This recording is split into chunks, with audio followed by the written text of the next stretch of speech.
What's the difference between lovemaking and fucking? Hi, this is Liana, holistic intimacy coach. Welcome back to my channel. Here, I help you get your orgasmic intimacy.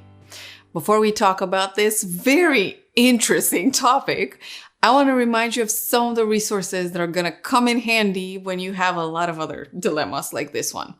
The first one is Get Your Orgasmic Intimacy ebook. It's on Amazon Kindle. It's got coaching insights, coaching client anecdotes. Some people have really hit their head on the wall with a lot of stuff. And it also has coaching experiments, 55 to be more precise.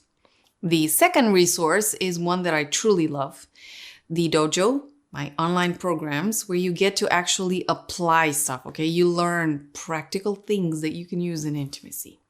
So there are 5 programs there. 3 are around intimate touch. 1 is around somatic overall sexual growth practices and insights. And the other one, or the last one, is for women with women's practices related to their pelvic floor.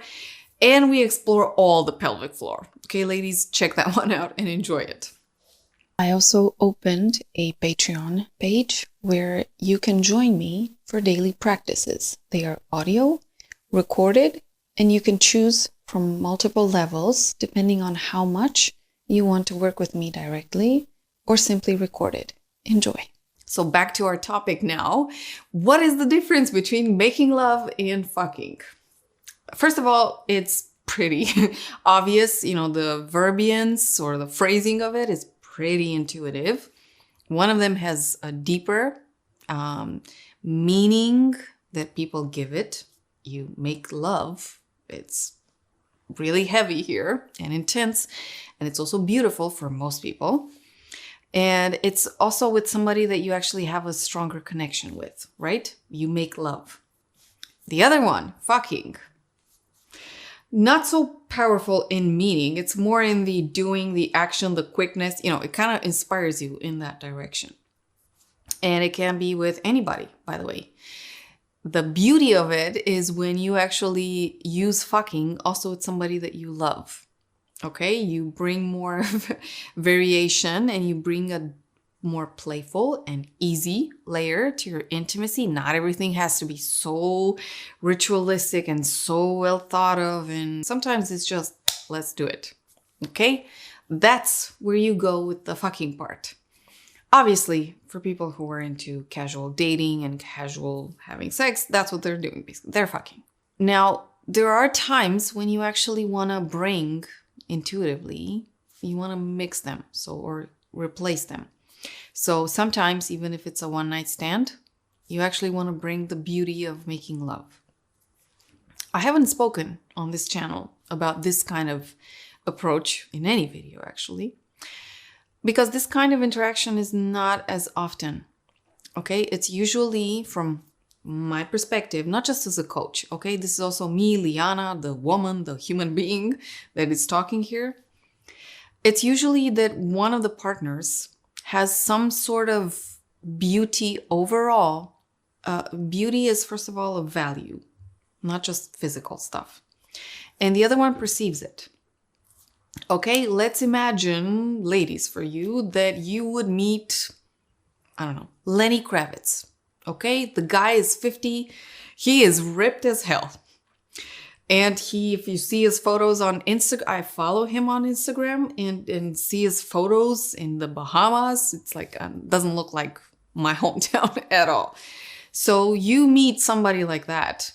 And I assure you that if you're somebody that looks up to that kind of a person and everything that they have in their life, you're actually, that is one occasion in which maybe you don't know the person. You've never met them before. And maybe after that interaction, you're never going to see them again. But still, because you perceive somebody so beautiful overall, you're actually going intuitively into making love. And that is beautiful, by the way.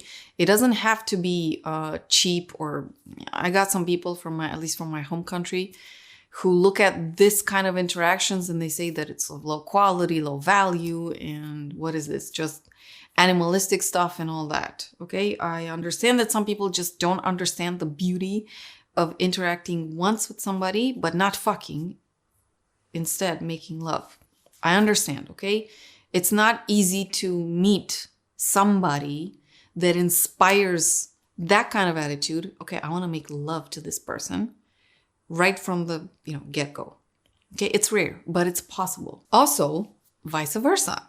You're in a long-term relationship with somebody and you love the person, you're emotionally attached to them, but sometimes you bring in the fucking attitude. Meaning, if you look at what we use here as fucking, the playful, fast, quick, resourceful kind of interaction, that is also beautiful.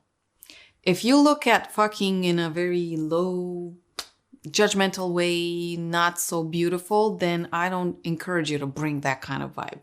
Okay? If you look at it in a light way, playful, resourceful, easy, it's beautiful also in a long-term relationship. Super beautiful. It's the kind of stuff that brings back the youth and the joy and the juice in your intimacy. So you can mix and match these, by the way, but it all pertains or it all connects to or it goes down to how you think of each of these ways of interacting, making love or fucking. I would love to know what you think of my explanation, if you have a different one. And also, I invite you to check out the resources, okay? I know they seem heavy for many of you, but these are gonna come in handy because not everybody goes to that kind of depth and level, except maybe Lenny Kravitz. I do have a very good impression of this man. When I look at photos of him, he inspires a very resourceful, intimate partner. And guess what? You too can become more resourceful when you start working on your sexual muscle, okay? Ladies, even literally, women's practices. That's it. Enjoy, and I will see you next time with another video. Bye.